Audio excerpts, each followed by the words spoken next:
तुष्टीकरण से संतुष्टीकरण की तरफ बढ़ रहे भारत से यही है आज का ये देश है हमारा। यूसीसी पर धर्म संकट। अगर मुसलमान मर्दों को 3 शादियों का 4 शादियों का अधिकार है तो मुस्लिम औरतों को भी मिल जाना चाहिए। देखिए, आप करिए फैसला इस बात में। भारतीय जनता पार्टी ने पॉल्यूट कर दिया, क्योंकि इसके अपने वोटर खुश होते हैं कि देखो उन्होंने मुसलमानों को ठोक दिया। लेना देना किससे है? पता किससे? पता किससे? मैं बता रहा हूँ, इससे लेना देना है, इससे लेना देना है। देखो देखो रे बदला जमाना तो देख, बीजेपी का अंदाज शातिराना तो देख।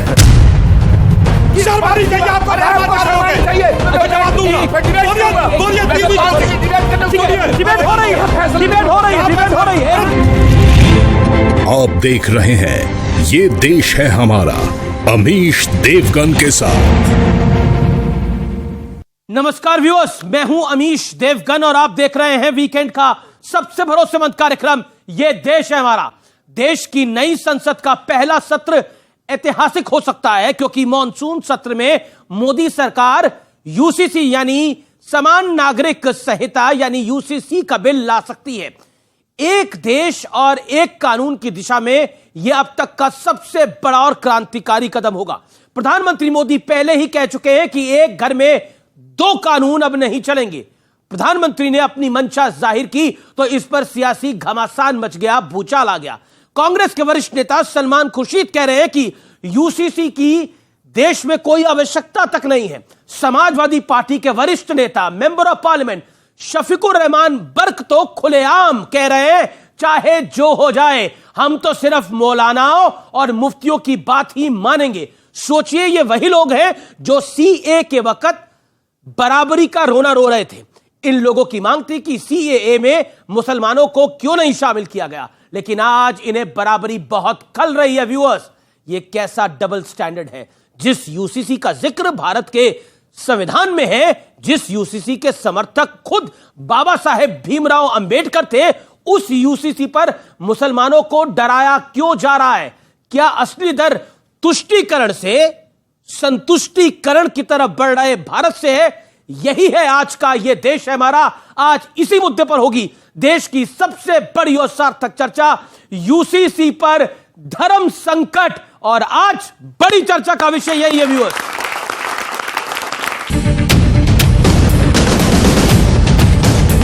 एक घर में परिवार के एक सदस्य के लिए एक कानून हो, परिवार के दूसरे सदस्य के लिए दूसरा कानून हो, तो क्या वो घर चल पाएगा क्या?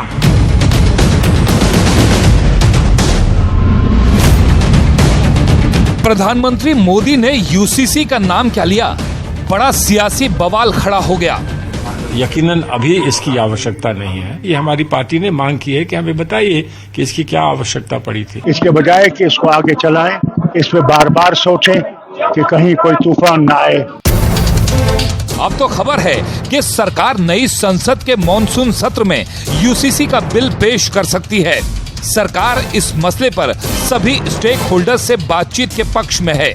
लॉ कमीशन ने भी लोगों से सुझाव मांगे हुए हैं। संसद की कानून मामलों की स्थायी समिति ने 3 जुलाई को बैठक बुलाई है। इस बैठक में सभी स्टेक होल्डर्स को बुलाया गया है। जो फैसला यहाँ के उलमा मुफ्तियान करेंगे उसको हम मानेंगे। हम गवर्नमेंट ने यहाँ पर जो तय कर रही है उसके खिलाफ है, यूनिफॉर्म कोड के खिलाफ है। कुरान का हुक्म है, अल्लाह का हुक्म है, उसमें जो अल्लाह का हुक्म है हम उसको मानेंगे। तो क्या यूनिफॉर्म सिविल कोड के नाम पे आप प्लुरलिज्म, डाइवर्सिटी को छीन लेंगे क्या आप? और प्रधानमंत्री यूनिफॉर्म सिविल कोड के नाम पे हिंदू सिविल कोड की बात करना चाह रहे हैं। मकसद क्या है कि टारगेट करो भारत के मुसलमानों को। यूसीसी पर विपक्षी एकता में फूट भी दिख रही है, क्योंकि आम आदमी पार्टी, जेडीयू, एनसीपी के सुर उतने कड़े नहीं हैं जितने दूसरे विपक्षी दलों के हैं। यूसीसी का जो भी दस्तावेज होगा सामने आने दीजिए, सामने तो आने दीजिए। हम किस चीज पे हम समर्थन देना चाहते हैं यूसीसी को, किस पे समर्थन दे दें मोदी जी से पूछ के। सवाल ये है कि यूसीसी का विरोध क्यों हो रहा है? क्या भारत का हर नागरिक समान हो, सबके लिए एक कानून हो? क्या कुछ लोगों को इससे किसी तरह की सियासी अड़चन की आशंका है? तुष्टीकरण से संतुष्टीकरण की तरफ बढ़ रहा भारत किसके लिए परेशानी का सबब है? मेरे साथ जनता जनार्दन है। सबसे पहले जोरदार तालियां। और आज तो खास मेहमान भी हैं कार्यक्रम के अंदर, योगी जी के हम शक्ल यहां बैठे हुए हैं, तो उनके लिए भी जोरदार तालियां। अनुराग भदौरिया घबरा गए हैं। अनुराग भदौरिया है मेरे साथ, समाजवादी पार्टी के प्रवक्ता, उनका अभिनंदन है। मेरे साथ डॉक्टर सुधांशु चतुर्वेदी हैं, बीजेपी के सांसद, लोकप्रिय प्रवक्ता, जोरदार तालियों से उनका अभिनंदन है। मेरे साथ प्रियंका कक्कड़ है, आम आदमी पार्टी की नेत्री है और प्रवक्ता है, उनका अभिनंदन है। मेरे साथ कलीमुल हफीज साहब हैं, उनका अभिनंदन है, जाने माने पॉलिटिकल कमेंटेटर है, जोरदार तालियों से अभिनंदन करिए। आचार्य प्रमोद किस्टम है। आप तमाम लोगों का स्वागत है इस चर्चा के अंदर। सबसे पहले इस चर्चा की शुरुआत करता हूं मैं अनुराग भदौरिया आपसे, और 50 सेकंड का वक्त आपको देता हूं। आपके नेतागण तो कमाल है। आपके मेंबर ऑफ पार्लियामेंट कहते हैं कि हम मुफ्ती और मौलवियों की बात मानेंगे, सरकार की बात नहीं मानेंगे। मुफ्ती मौलवी भी क्या संविधान हो गए हैं समाजवादी पार्टी के लिए? देखिए, इस देश के अंदर में भारतीय जनता पार्टी यूसीसी की बात करती है। भाई, आप गोवा में आपने यूसीसी लगाया हुआ है। गोवा में अगर 30 साल उम्र हो जाए और अगर कोई लेडी, अगर उसका कोई बेटा पैदा नहीं होगा तो उसको दूसरी शादी करने का अधिकार आपने दे दिया है। ये सरकार भारतीय जनता पार्टी की वहां पे, तब आप उसमें वहां पे आप समानता की बात क्यों नहीं करते? आप ये बताइए ना कि वहां भी समानता की बात कीजिए। मैं पूरी बात कर लूं, आप यूसीसी के खिलाफ है? नहीं, मैं पूरी बात कर रहा हूं यूसीसी का। वही तो मैं कह रहा हूं, यूसीसी का आपने वहां, फिर आप 371A की बात ले लीजिए। 371A में आपने कई राज्य उसमें आते हैं, जैसे नागालैंड आता है, मिजोरम आता है, मणिपुर आता है, और कई इधर के भी राज्य आप देखो 371 में आते हैं, जिसमें हिमाचल है, उत्तराखंड है, कर्नाटका है, महाराष्ट्र है, गुजरात है। आपने स्पेशल दर्जा दिया हुआ है। कई जगह ऐसे जो जमीन, आप एग्रीकल्चर जमीन वहां खरीद नहीं सकते। आपने ए से लेके जेड तक घूम गए, लेकिन मेरे सवाल का जवाब नहीं दिया। इस सवाल को दोबारा सुनिए, आराम से सुनिए, जल्दबाजी मत करिए और जवाब दीजिए। मुफ्ती और मौलाना क्या संवैधानिक हिस्सा है जिसकी बात आपके सांसद कर रहे हैं? जवाब दीजिए। कोई इस बात को इस तरह से नहीं कहता है, वो सिर्फ यूसीसी पे बात हो रही है। उन्होंने कहा यूसीसी, मेरी बात सुनिए, मैं कह रहा हूं ना, प्रवक्ता कह रहा हूं ना, यूसीसी उन्होंने नहीं कहा। उनका कहने का नहीं, तात्पर्य अलग निकालो। इन्होंने क्या बोला? उन्होंने नहीं कहा, अलग है, यही बोला ना, नहीं कहा। मेरी बात, व्यूअर्स आप सबने सुना, मेरी बात तो स्क्रीन आप सबने भी सुना, इन्होंने बोला नहीं कहा। अब मैं उनकी बाइट प्ले करता हूं। क्या बोला समाजवादी पार्टी के सांसद ने? जो फैसला यहाँ के उलमा मुफ्तियान करेंगे उसको हम मानेंगे। हम गवर्नमेंट ने यहाँ पर जो तय कर रही है उसके खिलाफ है, यूनिफॉर्म कोड के खिलाफ है। कुरान का हुक्म है, अल्लाह का हुक्म है, उसमें जो अल्लाह का हुक्म है हम उसको मानेंगे। अब बताइए हाँ, क्या मतलब है? अभी तो आप कह रहे थे बोला ही नहीं, अब आप मतलब समझा रहे हैं। हाँ, नहीं तो नहीं कह रहा हूं। बोलिए। मैं साफ कह रहा हूं। मैंने कहा यूसीसी का, देखिए आप डाइवर्ट मत कीजिए। डाइवर्ट नहीं कर रहा, मैंने तो वही चलाया जो उन्होंने बोला। मैं कह रहा हूं डाइवर्ट आपने करा। नहीं, मैं नहीं कह रहा हूं। मैं कह रहा हूं गोवा के अंदर से हटाइए आप यूसीसी। क्या बात है, अगर बेटा पैदा नहीं होगा दूसरी शादी कर लेंगे आप? अरे भैया, अनुराग देखिए, ऐसा होता है कि ट्रेन का डिब्बा जब पहले चलता है तो वो पहली पटरी के बाद भी जब डिरेल हो जाता है, एग्जैक्टली स्थिति आपकी वही है। गोवा के चैलेंज के साथ बोल रहा हूं, गोवा में शांत होइए, बेटियां बैठी हैं, लोग बैठे, बताइए क्या आप बताइए आप लोग, क्या अगर बेटा पैदा नहीं होगा तो दूसरी शादी करने का राइट है क्या? आप बताइए ना आप लोग। आपने ऑडियंस से पूछा ना, बेटी 4 शादी करने का राइट है क्या? कोई नहीं। किसने कहा? किसने कहा? अब सुधांशु की बारी, सर आप मसौदा तैयार, एक सेकंड मसौदा, इन्हें मसौदा तैयार करा हुआ मिल गया। बेचारे उलेमा के खिलाफ कैसे बोल दे? अब ये विचारों की स्थिति ये है, तो इनको आके गोवा चिल्लाना ही है। अभी तक हमने तो कहा यहाँ तो आपने बोलकर रखा बेटा हो बेटी तक 4 कर लेंगे, 2 नहीं 4। गोवा में तरीका नहीं है। अनुराग आपने अपनी बात को रखा। सुधांशु त्रिवेदी, अब आपकी बारी। एक सेकंड। समाजवादी पार्टी के मेंबर ऑफ पार्लियामेंट ने बोला, बर्क साहब ने, वो आपने सुना, सलमान खुर्शीद ने जो बोला वो आपने सुना। क्या आपको लगता है आपकी मंशा भी थोड़ी शक वाली है, इसीलिए आप में विश्वास नहीं कर पा रहा कोई? देखिए, हमारी मंशा बहुत साफ है। क्या है मंशा? स्वतंत्रता के 75 वर्ष के बाद बहुत से ऐसे ब्रिटिश की गुलामी की मानसिकता के विरासत के बहुत सी चीजें रह गई थी जिन्हें समाप्त करना जरूरी है। और मैं कोट करना चाहता हूं, डॉक्टर अंबेडकर ने 23 नवंबर 1948 को संविधान सभा की डिबेट में जब यह विषय आया तो उन्होंने कहा कि मुझे आश्चर्य है इस बात का कि पूरे देश में एक समान कानून क्यों नहीं हो सकता। और उन्होंने याद दिलाया कि ये मुस्लिम पर्सनल लॉ ब्रिटिश कब लाए? 1939 में। यानी कब ये बात हो रही? 48 की। उन्होंने कहा केवल 10 साल पहले पूरे भारत के सारे मुसलमान, यहां तक कि वो इलाके जो अब पाकिस्तान बांग्लादेश में चले गए, नॉर्थ वेस्ट फ्रंटियर प्रोविंस, सब कॉमन लॉ से गवर्न होते थे। तो ये क्यों नहीं हो सकता? तो ये फूट डालो राज करो की नीति की औपनिवेशिक विरासत को अभी तक लोग ढो रहे हैं और एकात्मता नहीं लाना चाह रहे हैं। इसलिए मैं ये कहना चाहूंगा, हम जानते क्यों लाना चाह रहे हैं। एक पुरानी पंक्ति थी कविता की कि उगा सूर्य कैसा कहो मुक्ति का ये, उजाला करोड़ों घरों में न पहुंचा। उसी की आगे की लाइन है, ना संयम व्यवस्था ना एकात्मता है, भरी है अभी तक मनों में गुलामी। वही राग अंग्रेजियत का पुराना सुनाते बड़े लोग नामी गिरामी।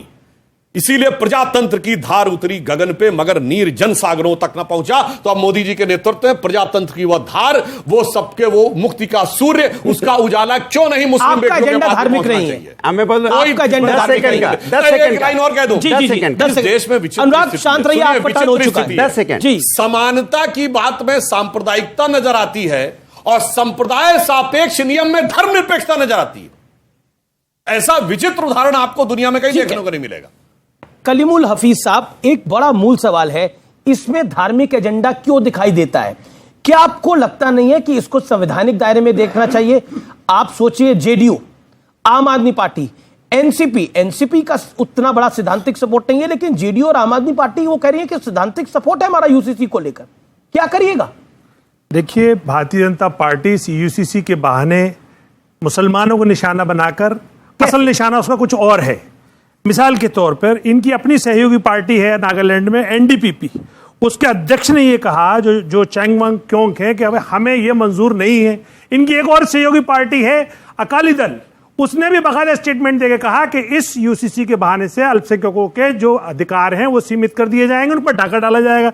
इसके अलावा Nagaland Baptist Trust Association, Nagaland tribal council, उसके अलावा खासी हिल ऑटोनोमस डेवलपमेंट काउंसिल ने 24 जून को बाकायदा प्रस्ताव पर करके ये कहा। तीसरी बात, मिजोरम ने अपनी विधानसभा में फरवरी में ही ये प्रस्ताव पास करा कि इसके खिलाफ रहेंगे। चौथी बात, झारखंड के 30 आदिवासी संगठनों ने आदिवासी समन्वय समिति बनाकर बाकायदा इनके खिलाफ प्रस्ताव पास किया। 5 जुलाई को वो जो देव कुमार धर उसके हेड हैं, उन्होंने पीटीआई को इंटरव्यू दिया कि 5 जुलाई को गवर्नर के खिलाफ खड़े होंगे। आपने लगभग 1 मिनट बोला है। एक सेकंड सर, सवाल काउंटर सवाल है, अधिकार है ना काउंटर सवाल। पहले पूरी बात में कर लो। नहीं, एक सेकंड, काउंटर सवाल। बिल्कुल, आप पूरी बात, आप ही के पास आ रहा हूं मैं, आप ही के पास आ रहा हूं।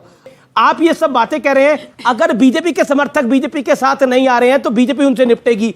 मैं आपसे पूछ रहा हूं कि आपको क्यों धार्मिक एजेंडा क्या दिखाई देता है? क्या जेडीयू और आम आदमी पार्टी को नहीं दिखाई दे रहा धार्मिक एजेंडा? देखिए, आपने एक भी प्रोग्राम किया कि किसी आदिवासी इसका विरोध कर रहा है? आपने कितने प्रोग्राम कर लिए कि मुसलमान विरोध कर रहे हैं? सारी बाइट मुसलमानों को दिखा रहे हो आप, तो आदिवासी की दिखाई, क्योंकि आप भी उनके एजेंडे को सपोर्ट कर रहे हो।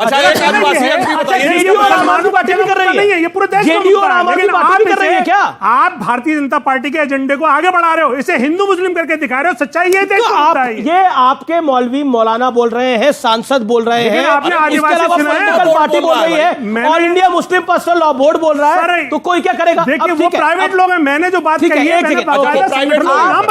आप अच्छा, आम आदमी पार्टी का आम आदमी पार्टी के बीजेपी के एजेंडे में बसी हुई है। बिल्कुल, अगर आम आदमी पार्टी यूसीसी का सपोर्ट करेगी तो बीजेपी को सपोर्ट कर रही है। और जेडीयू, कोई भी पार्टी हो, और एनसीपी, देखिए ये यूसीसी डॉक्टर भीमराव अम्बेडकर कोई भी सरकार यूसीसी को बिना अल्पसंख्यकों को मनाए हुए लाएगी, ऑडियंस के पास आऊंगा, गवर्नमेंट कहलाएगी, मेड गवर्नमेंट कहलाएगी। बताइए कहाँ लिखा है? ये भीमराव अम्बेडकर साहब ने अपने लास्ट स्पीच में कहा। ओके, प्रियंका कक्कड़, आप सपोर्ट कर रहे हैं? 40 सेकंड, ओके मैडम। देखिए, हमारा ये बहुत स्पष्ट तौर पे मानना है कि आर्टिकल 44 संविधान का कहता है कि देश में यूसीसी लागू होना चाहिए और देश को उस तरफ बढ़ना चाहिए। इसलिए हम सैद्धांतिक रूप से इन प्रिंसिपल इस 44 आर्टिकल के साथ खड़े हैं। दूसरी चीज पर हमने ये भी बहुत स्पष्ट कर दिया है कि ये बहुत जरूरी है कि इतनी कम्युनिटीज हैं देश में, जनता का आप व्यू तो ले ही रहे हैं, साथ में मुस्लिम, चाहे वो बुद्धिस्ट लॉज के ऊपर हो, चाहे वो हिंदू पर्सनल लॉज के ऊपर हो, इन सब की एक्सपर्ट कमेटी होनी चाहिए। मुस्लिम पर्सनल लॉ की एक्सपर्ट कमेटी होनी चाहिए, हिंदू पर्सनल लॉ की एक्सपर्ट कमेटी होनी चाहिए। सबका व्यू लेकर फिर इंप्लीमेंट करना चाहिए। फार्म लॉस की तरह थोप नहीं देना है डिक्टेटोरियल स्टाइल में, क्योंकि फिर बड़ा रेपकड़। लेकिन आपको बीजेपी की बी टीम कहा जा रहा है लगातार। कोई बात नहीं, हम तो कॉन्स्टिट्यूशन का समर्थन कर रहे हैं, इनका चलता रहता है। अभी आज कांग्रेस में भी फूट पड़ गई है, कांग्रेस कह रही है, उनके हिमाचल वाले कह रहे हैं कि समर्थन करना है, तो अब कांग्रेस की हिमाचल वाली बी टीम हो गई है।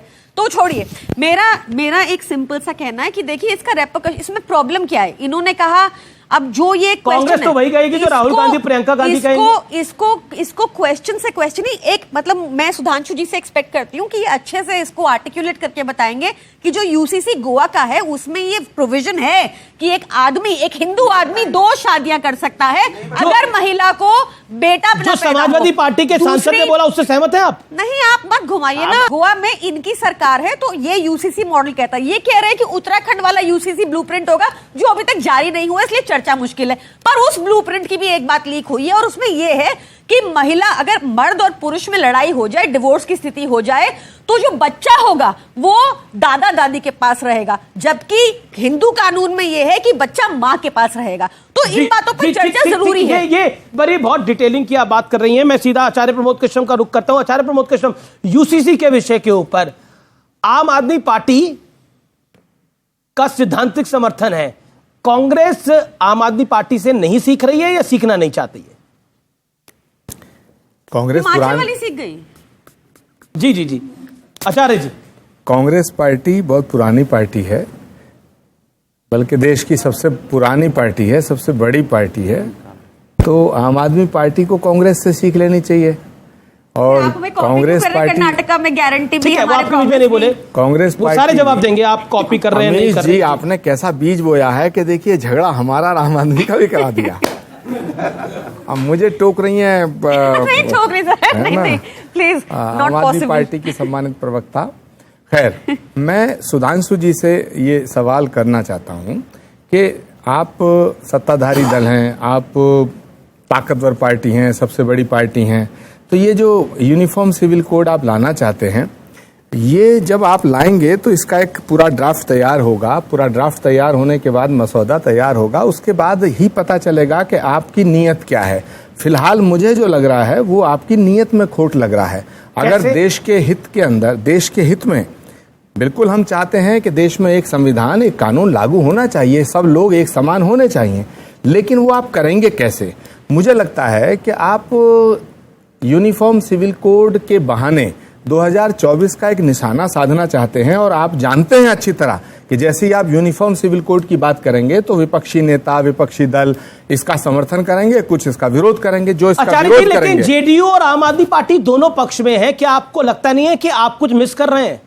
अरे भाई, जेडीयू का फैसला जेडीयू करेगा, आम आदमी पार्टी का फैसला आम आदमी पार्टी वाले करेंगे, शामिल है कांग्रेस पार्टी, इसका कोई जरूरी थोड़ी है। सूचना कपात जुलाई से लट्ठम लट्ठा, अभी बिल लाए नहीं हो, मसौदा तैयार नहीं किया है और हमारी लड़ाई शुरू करा दी अमित जी आपने, बॉल उछाल दी। लेकिन सवाल इस बात का है, मैं बताना चाहता हूं, सवाल इस बात का है कि भारत मैंने शुरू कराई। आपका प्रवक्ता कहता है कि उनके मुख्यमंत्री के बारे में एक शराब घोटाले में है, दूसरे को वो शराबी शब्द से नवाज देता है, लड़ाई मैंने शुरू कराई। आपके नेता कहते हैं कि ये अगर गठबंधन में आते नहीं है तो हमें फर्क नहीं पड़ता, लड़ाई मैंने शुरू करवाई। आप बताइए, कमाल की बात है। एक सीधे साधे शरीफ आदमी को बोलने नहीं दे रहे हैं आप। सुधांशु जी भी हमला कर रहे हैं, आम आदमी पार्टी भी हमला कर रही है और आप भी मुझ पर हमला कर रहे हैं। एक बेचारे अनुराग भदौरिया जो मेरे बीच में नहीं बोल रहे हैं, ये सबसे सीधी पार्टी वाले हैं। देखिए जुगलबंदी शुरू हो रही है। मुझे पूरा करने दीजिएगा। अरे मैंने तो आपको पूरा करने दीजिएगा। जी। देखिए, देश के हित के अंदर, देश के हित में अगर बीजेपी या इनकी सरकार कोई ऐसा कानून लाती है जो देश के लिए बड़ा जरूरी है तो बिल्कुल हम उसका समर्थन करेंगे। लेकिन ये पता कैसे चलेगा? ये पता तब चलेगा जब ये बताएंगे कि इस यूनिफॉर्म सिविल कोड में क्या घटा रहे हैं और क्या बढ़ा रहे हैं, क्या तोड़ रहे हैं, क्या जोड़ रहे हैं, क्योंकि भारत विविधताओं का देश है, तो इनको स्पष्ट करना पड़ेगा। इसकी जिम्मेदारी किसकी है? अमित देवगन जी, मेरी तो है नहीं, इनकी है। तो अगर ये बताएं कि हम ये तोड़ रहे हैं और ये जोड़ रहे हैं, खबर आ रही है कि उद्धव ठाकरे भी साथ इनके खड़े हो रहे हैं। अरे भाई, उद्धव ठाकरे साथ खड़े हो रहे हैं, हम कहां इनके दुश्मन हैं? देखिए, लॉ कमीशन ने सबसे सुझाव मांगे और इस मामले में लॉ कमीशन ने बहुत ओपननेस दिखाई है कि सिर्फ सांसदों से नहीं, सिर्फ पॉलिटिकल पार्टी से नहीं, कोई भी आम व्यक्ति, चाहे धार्मिक नेता हो, धर्मगुरु हो या आम व्यक्ति हो, वो अपना सुझाव दे सकता है 14 जुलाई तक।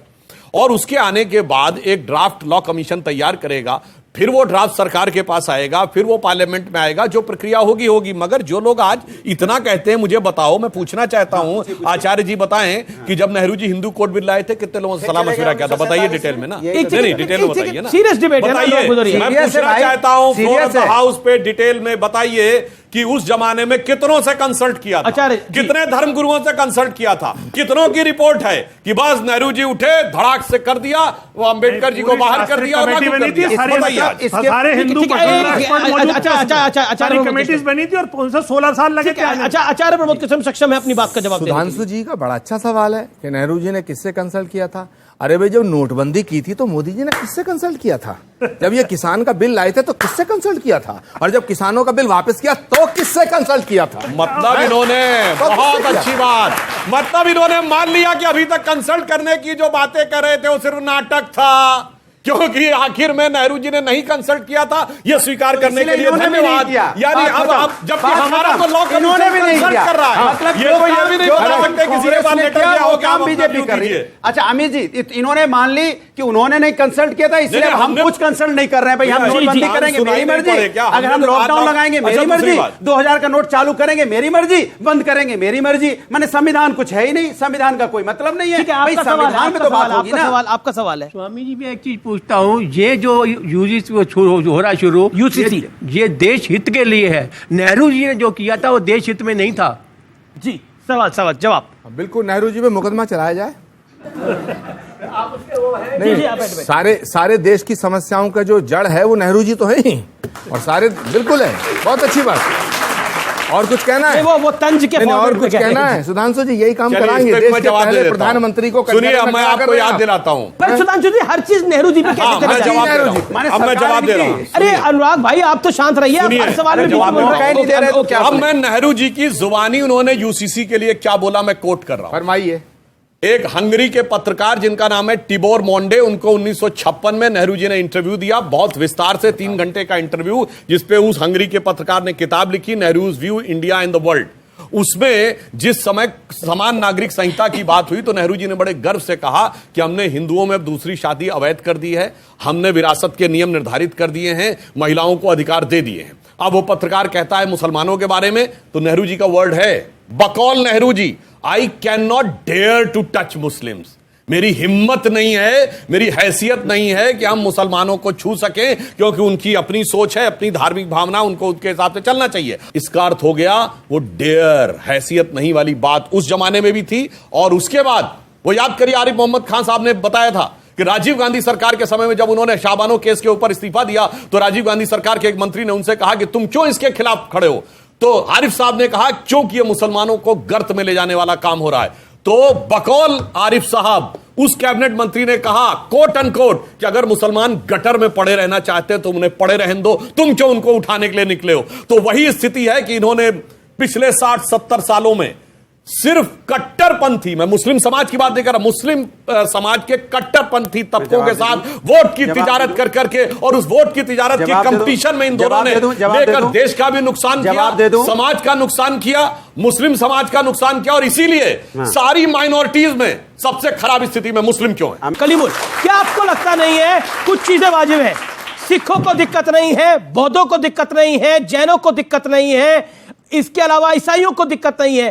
क्या आपको लगता नहीं है पॉलिटिकल प्रपंच के चलते मुसलमानों का नुकसान हो रहा है लगातार? देखिए, मैंने पहले आपको बता दिया, सिखों को भी तकलीफ है, एसईडी का मैंने बताया, क्रिश्चियन को भी तकलीफ है, मैंने बैप्टिस्ट चर्च नागालैंड का बता दिया, लेकिन फिर भी आप मानने को तैयार नहीं है, एक अलग बात है। अब आइए, मुसलमानों की स्थिति खराब क्यों है?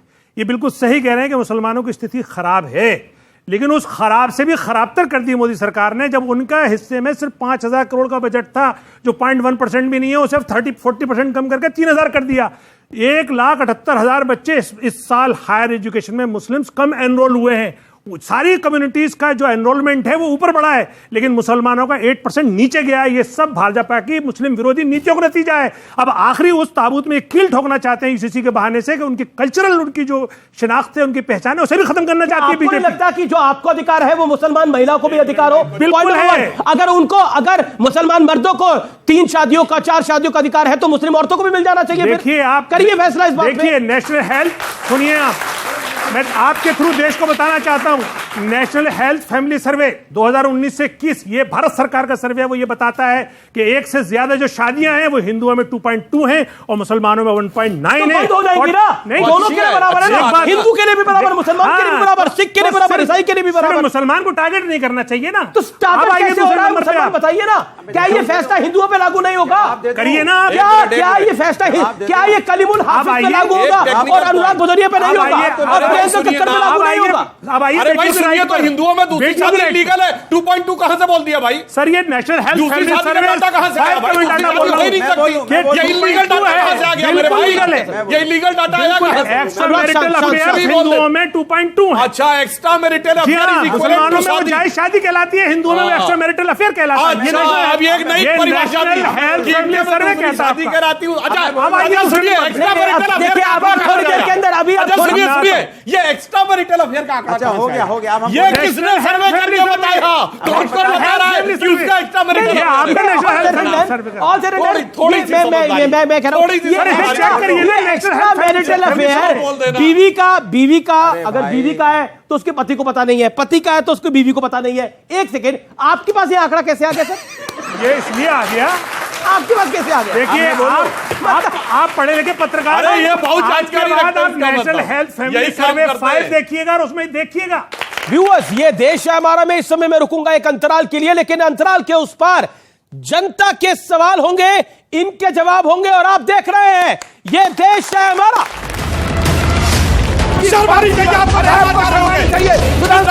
आप देख रहे हैं वीकेंड का सबसे भरोसेमंद कार्यक्रम ये देश है हमारा। आचार्य जी, अब विपक्षी एकता की बात करें तो क्या विपक्षी एकता को पलीता लग गया है? जो बात आप पहले कह रहे थे वो अजय माकन, पवन खेड़ा, गौरव वल्लभ सब वो बात बोल रहे हैं। क्या आपको लगता है कि यूसीसी एक बड़ा मुद्दा है जिसमें विपक्षी एकता होनी चाहिए थी, लेकिन जेडीयू, चलिए आम आदमी पार्टी को तो आप लोग लगातार बुरा भला कह रहे हैं, जेडीयू के बारे में क्या बोलेंगे? उद्धव ठाकरे के बारे में क्या बोलेंगे? एनसीपी के बारे में क्या बोलेंगे? जवाब।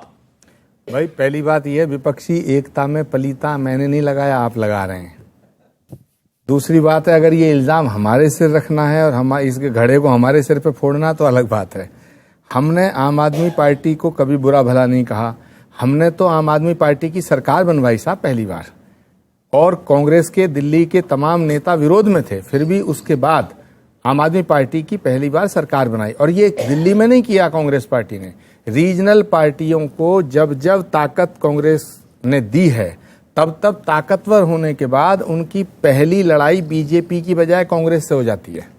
ये उत्तर प्रदेश में भी हुआ, ये बिहार में भी हुआ, ये वेस्ट बंगाल में हुआ, ये तमिलनाडु में हुआ, ये और भी स्टेट्स में हुआ। लेकिन भाजपा से जब लड़ाई की बात आती है तो कांग्रेस हमेशा भाजपा के खिलाफ खड़ी रही है। हमने कभी भाजपा से समझौता नहीं किया और ना हम तो करेंगे। अब आप क्या कह रहे हैं, आम आदमी पार्टी समझौता कर रही है भाजपा से? अब दूसरी बात नहीं जी, उनकी अपनी आइडियोलॉजी है, लेकिन देश के हित में अगर फैसला, मैं फिर उस पर कह रहा हूं कि देश हित के अंदर अगर ये कानून आता है तो हम बिल्कुल इस पे विचार करके इसका समर्थन कर सकते हैं। क्यों नहीं कर सकते? देश की सरकार चला रहे हैं आप, लेकिन हमें इनकी नीयत पे शक है। जहां तक आम आदमी पार्टी का, उद्धव ठाकरे जी का सवाल है या किसी और नेता का सवाल है, ये देश में सब स्वतंत्र हैं, अपने विचार रख सकते हैं। हम क्यों कहें कि भाई आप हमारी विचारधारा से सहमति जताइएगा? हम जब दूसरे की विचारधारा तो आपके नेता क्यों कहते हैं कि आम आदमी पार्टी के बिना भी अलायंस चल सकता है? नहीं, बिल्कुल चल सकता है, क्यों नहीं चल सकता?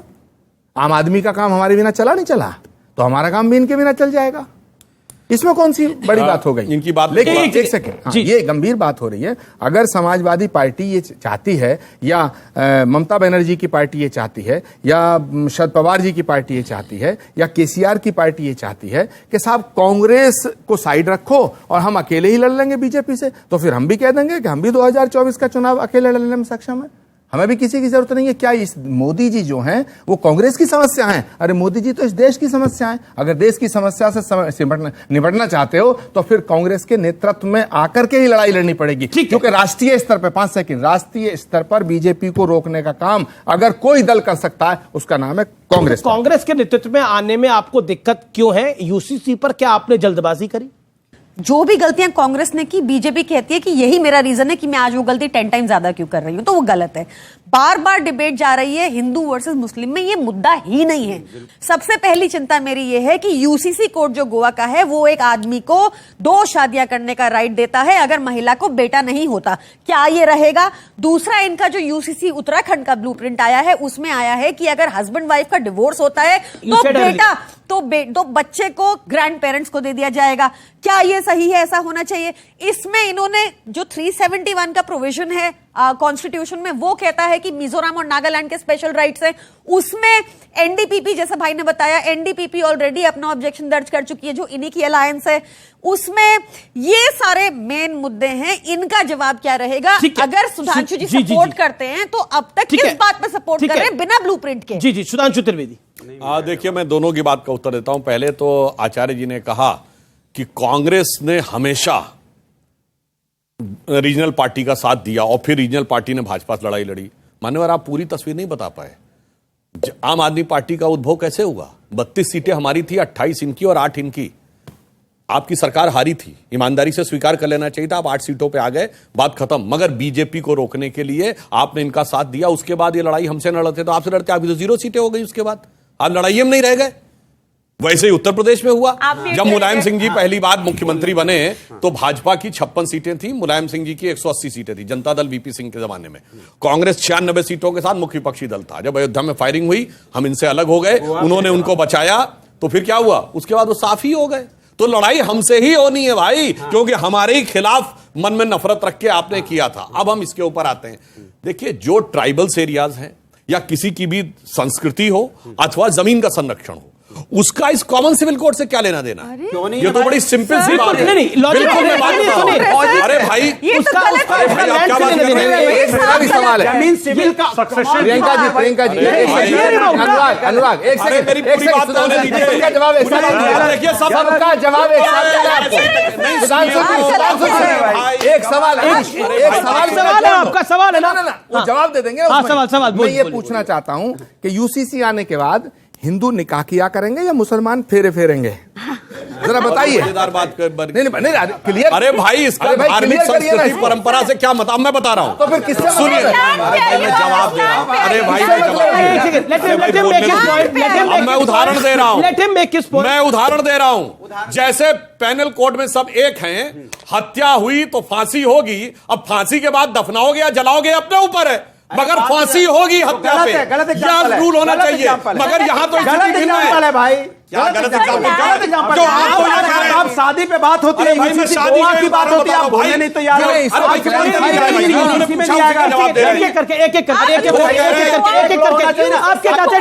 आपके चाहते मैं डिबेट रोकूं यहाँ पर? नहीं, एक एक करके इन्होंने सवाल पूछा, ये जवाब देंगे, इन्होंने सवाल पूछा, ये जवाब देंगे, एक एक करके। आप जवाब, उन्होंने सवाल पूछा, उसका ही जवाब दे रहा हूं। उन्होंने कहा शादी होगी तो फेरे से होगी। आप इधर आ जाइए। शादी होगी तो फेरे से होगी या निकाह पढ़ के होगी? इसका क्या मतलब है?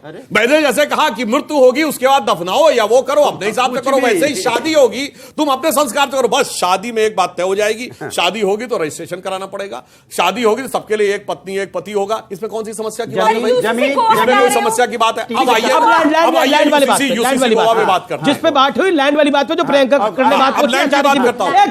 लैंड के ऊपर तमाम राज्यों में यह विशेषाधिकार है कि आप उसकी लैंड नहीं ले सकते। जैसे शेड्यूल कास्ट की लैंड आप नहीं ले सकते।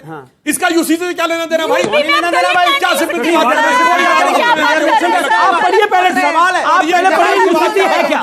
है? तो आप रिजर्वेशन का क्या करेंगे? अरे भाई, रिजर्वेशन से यूसीसी क्या करना भाई? रिजर्वेशन से क्या कनेक्शन यूसीसी का? बराबर अधिकार देना, सबको बराबर अधिकार देना। बराबरी के पक्ष में बोलते रहे। रिजर्वेशन का क्या लेना देना यूसीसी से? रिजर्वेशन पे जाएंगे। यूसीसी का रिजर्वेशन से क्या लेना देना है? किससे लेना देना है? फिर यूनिवर्सिटी का रिजर्वेशन रिजर्वेशन से कोई लेना देना नहीं है, ना जमीन से लेना देना है, ना अच्छा ठीक है, ऑडियंस के सवाल। अरे देखिए कौन आया हुआ स्टूडियो में, एक सेकंड स्टूडियो में कौन आया है?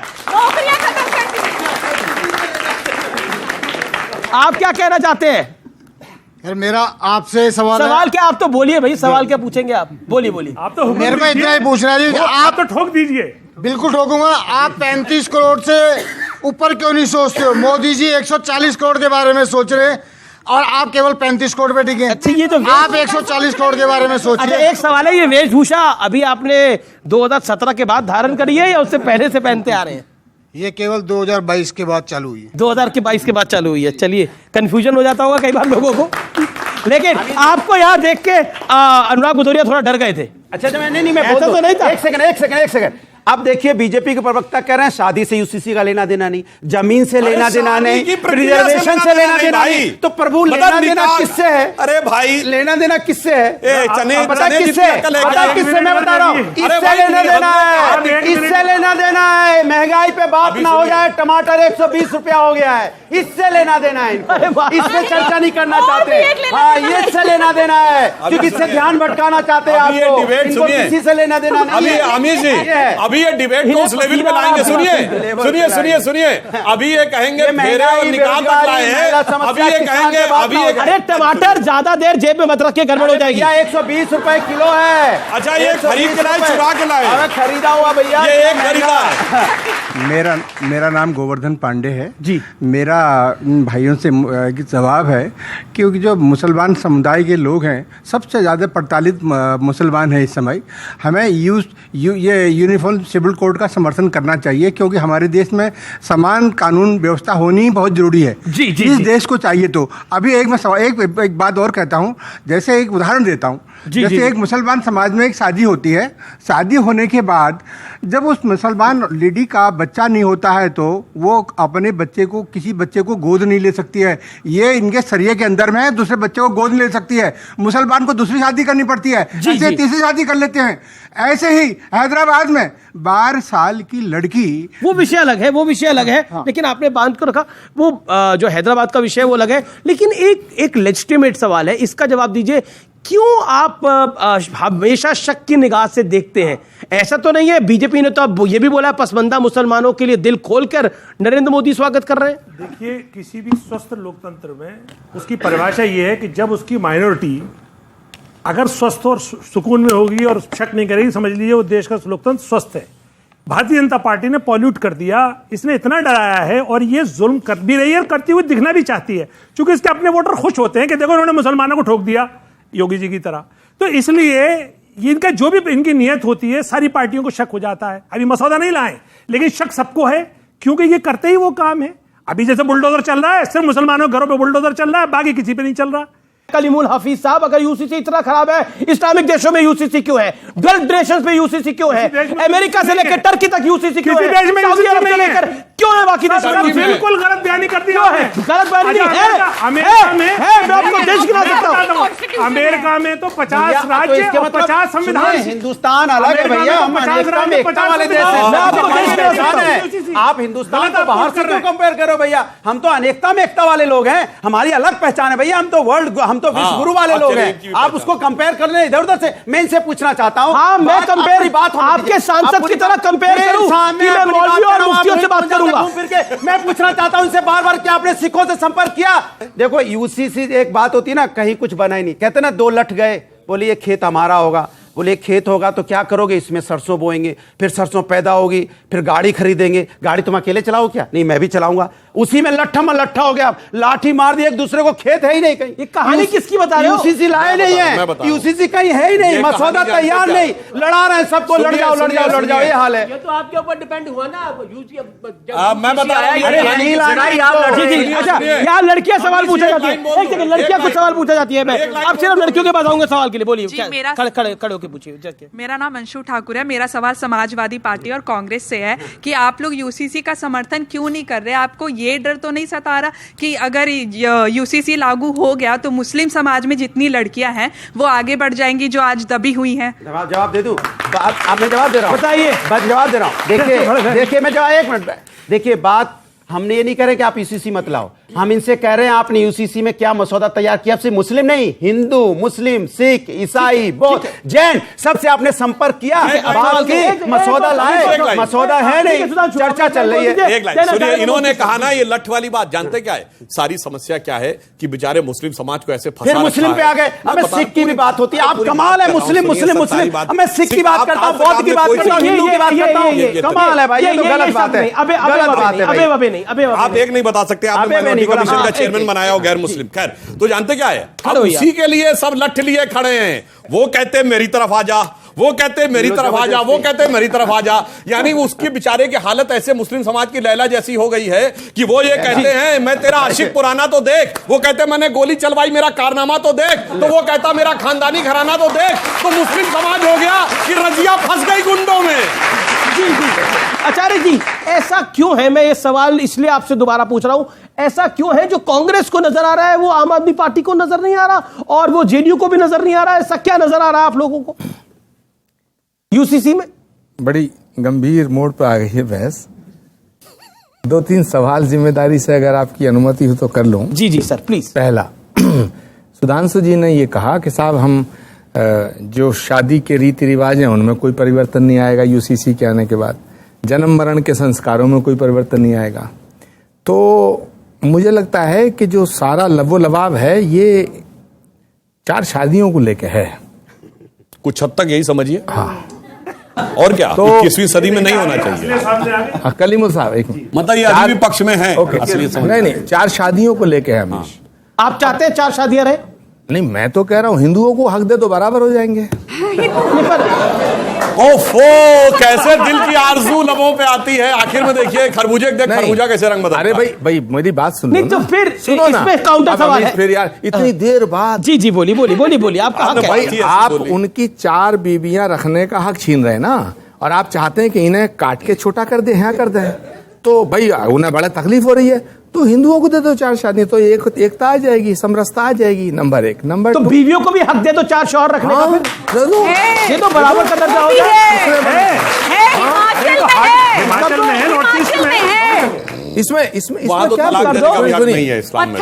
नहीं भारत को एक फ्री लाइफ जीने का एक तौर तरीका आ जाएगा। नंबर 1। नंबर 2 मैं अपनी बात बाद में करूंगा, पहले अरे भाई सुधांशु जी अब मैं सवाल कर रहा हूं, जवाब आप जी बताइए। दूसरा बात यह है कि मुझे बड़ी अजीब बात लग रही है कि कलीमुल साहब मुसलमानों का पक्ष रख रहे हैं और सुधांशु जी हिंदुओं की बात कर रहे हैं।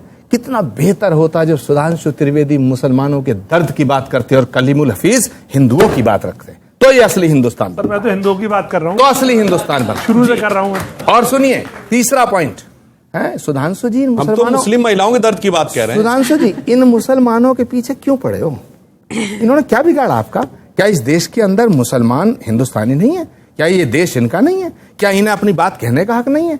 क्या इस देश की बुनियाद में मुसलमानों का लहू पसीना खून शामिल नहीं है? कैसी बात करते हो? और अभी आपने बड़े शायराना अंदाज में कहा, तो मैं भी कहना चाहता हूं कि देखो रे बदला जमाना तो देख, बीजेपी का अंदाज शातिराना तो देख। और सुधांशु जी वाह क्या सांसद हैं, आपका ये तौर तरीका शायराना तो देख। हाँ इन्होंने जो बात कही जी बहुत अच्छी बात कही, जिस मुस्लिम का वो कह रहे हैं कि हिंदुओं को भी हक दे दो, हालांकि ये तार्किक बात नहीं है। फिर क्यों नहीं है? वो तो उन्होंने मुझे लगता है तलाक नहीं दिया हिंदुओं को, मुझे लगता है इस्लाम में लेकर तलाक नहीं दिया। हाँ तो क्यों एक जहां का एक जो चीज महिलाओं को दबाती है वो पूरे समाज में लागू कर दी जाए। लड़कियों से राय लेना चाहता हूँ सर। 4 शादियों जैसी जो बात इन्होंने कही है, ना ही वो मुस्लिमों के लिए सही है, ना ही वो हिंदुओं के लिए सही है, क्योंकि इसमें जो लड़कियां हैं उनको किस तरीके की चीजों से गुजरना पड़ रहा है कि उनको अपनी पति को किसी के साथ बांटना पड़ रहा है, अपने शोहर को किसी के साथ बांटना पड़ रहा है, और इसके अलावा बच्चा ना होने की वजह से दूसरी शादी कर लेना। इससे बेटर है आप किसी को अडॉप्ट कर लो, किसी को लाइफ मिलेगी। बिल्कुल, इस पे मैं यही कहूंगी कि ये बिल्कुल गलत है। आफ्टर ऑल इंडिया जो है हमारी संस्कृति है, एक हमारा कल्चर है। अगर आप 4 शादियों का हक एक स्त्री एक पुरुष हिंदू मुस्लिम सबको दे रहे हैं, तो कहीं ना कहीं हमारे कल्चर के साथ आप खिलवाड़ कर रहे हैं। आपके चैनल के माध्यम से पूरी दुनिया को ये बताना चाहता हूँ, भारतीय संस्कृति में बहुविवाह की प्रथा पहले से थी। महाराजा दक्ष के 27 कन्या थी, 13 कन्याओं का विवाह महर्षि कश्यप से हुआ, और महाराजा मर्यादा पुरुषोत्तम भगवान श्री राम के पिता श्री राजा दशरथ के 3 पत्नियां थीं। प्रश्न ये नहीं है प्रश्न मैंने ये उठाया कि जब आप 4 बीवियों के लिए ही यूसीसी लाना चाहते हैं तो एक ऑर्डिनेंस ले आओ, जैसे आपने आम आदमी पार्टी की सरकार के पक्ष में सुप्रीम कोर्ट के 5 जजों का फैसला 1 सेकंड में पलट दिया, तो इतना हंगामा करने की क्या जरूरत है? तो सीधा कहो कि 4 शादियां बैन, बात खत्म हो गई। इसमें इतना अगर मगर लेकिन बट के किंतु परंतु क्यों करना चाहते हो आप? और मैंने ये कहा था कि अगर 4 शादियां प्रॉब्लम है, उनको नीचा मत करो तो इनको ऊपर कर दो। ये मेरा एक तर्क था। वैसे तर्क है, विचित्र तर्क है ये, ना ही मैं पक्ष में था, मगर जब देश बदल रहा है तो सब कुछ बदलना चाहिए। मैं इस बात से बहुत आहत हूं कि धर्माचार्य होकर इस प्रकार की बात कहे। राजा दशरथ के 3 रानियों का मतलब क्या 3 रानियां थी? 10 रथ, जिसने 10 इंद्रियों का रथ रिका, सांकेतिक भाषा की सांकेतिक भाषा। धर्माचार्य को भी सांकेतिक भाषा नजर आती है तो धर्माचार्य होने के ऊपर लात है। तुलसीदास से बड़े ज्ञानी हो गया। बिल्कुल मैं बोल रहा हूं, पूरी रामायण को सवाल करेंगे। महाराजा दशरथ के और महाराजा रघु, महाराजा 16,108 एक शाम की शर्मानी चाहिए आपको, धर्माचार्य होके चाहिए। सुधांशु त्रिवेदी जी आपको शर्मानी वाहियात पड़ेगी बात। रामायण को आप रामायण नाम करेंगे, भगवान तुलसीदास को पूरी भारत की क्या बात करते हैं? एक कहता, उपनिषद कहता, वेद कहता, कैसी बातें करते हैं? कैसी बातें करते हैं? चलिए पूरी रामायण के रथ हो गए। महाराजा दशरथ के 3 रानियां थी, कौशल से कौशल्या, कैकेयी से कैकेयी और सुमित्रा। क्या उन्हें आप चुनौती देना चाहते हैं? बताइए 3 ही क्यों थी, 2 या 4 क्यों नहीं? बोलिए, धर्माचार्य हो तो बोलो, मैं जवाब दूंगा। बोलिए 3 ही क्यों थी? डिबेट करने डिबेट हो रही है, डिबेट हो रही है, डिबेट हो रही है। धर्माचार्य हो गया, उल्टी सीधी बात करने लगता है। रामायण के खिलाफ बोल रहे हैं, आप रामायण के खिलाफ बोल रहे हैं, रामायण के खिलाफ बोल रहे हैं, रामायण के खिलाफ भगवान राम ने पुराणों के खिलाफ बोल रहे हैं, आप बोल रहे हैं, बेकार की बात करते हैं। बताइए 2 या 4 क्यों नहीं? अब सुनिए, भगवान के आप रामायण के खिलाफ बोल रहे हैं, आप रामायण के खिलाफ बोल रहे हैं, आप इतिहास को बदलना चाहते हैं, एक एक करके चलिए, राम का अर्थ बताइए, दशरथ का, सुमित्रा का अर्थ बताइए, कौशल्या का अर्थ बताइए। बोलिए कौशल्या का क्या अर्थ है? वो कौशल्या क्या है, सुमित्रा क्या है, तुम बताओ। क्या है? राजा दशरथ और सुनिए, सुमित्रा का 2 बेटे क्यों है? अगर धर्म तो बकवास बकवास मत करिए सुधांशु जी, बकवास आप कर रहे हैं। आप सीमा में रहिए, आप सीमा में रहिए। आप बताओ राजा दशरथ के 3 पत्नी थी या नहीं थी? राजा दशरथ के 3 पत्नी थी, आप रामायण के खिलाफ बोल रहे हैं। अच्छा ठीक है, कोई रामायण के खिलाफ नहीं बोल रहा, कोई किसी धर्म के खिलाफ नहीं बोल रहा। मेरा निवेदन है शांति रखिए और एक एक करके अपनी बात को रखिए। आप दोनों मेरे सम्मानित मेहमान हैं, दोनों बातें करने लगे कि 4 बीवियां रख दो, फिर कहने लगे भारतीय संस्कृति में होता था, कुछ भी आए बाय साहब बोलने लगते। धर्माचार्य होकर शर्मानी चाहिए। क्या पुराण में गलत लिखा है? क्या रामायण गलत है? क्या रामायण के सुधांशु जी तुमसे उम्मीद नहीं थी? आप कैसी बात कर रहे हैं? लेकिन कई सारे लोगों के पास। अच्छा, हिंदू धर्म में मर्यादा का प्रतीक कौन है? दशरथ या राम? हिंदू धर्म में मर्यादा का प्रतीक कौन है? दशरथ या राम? बोलो बोलो, मर्यादा पुरुषोत्तम कौन है? दशरथ या राम? राम। तो फिर राम के कितनी पत्नी नहीं? लेकिन क्या मर्यादा पुरुषोत्तम राम थे और उनकी एक ही पत्नी थी। लेकिन मैं फिर कह रहा हूं कि कोई 4 शादियों के किसी भी धर्म में पक्ष में नहीं है, और अगर किसी में है तो वो उनका अपना विषय है। बहुत बहुत शुक्रिया आप तमाम लोगों का जुड़ने के लिए, अपनी राय देने के लिए। आप तमाम लोगों का, ऑडियंस आपका भी बहुत बहुत शुक्रिया।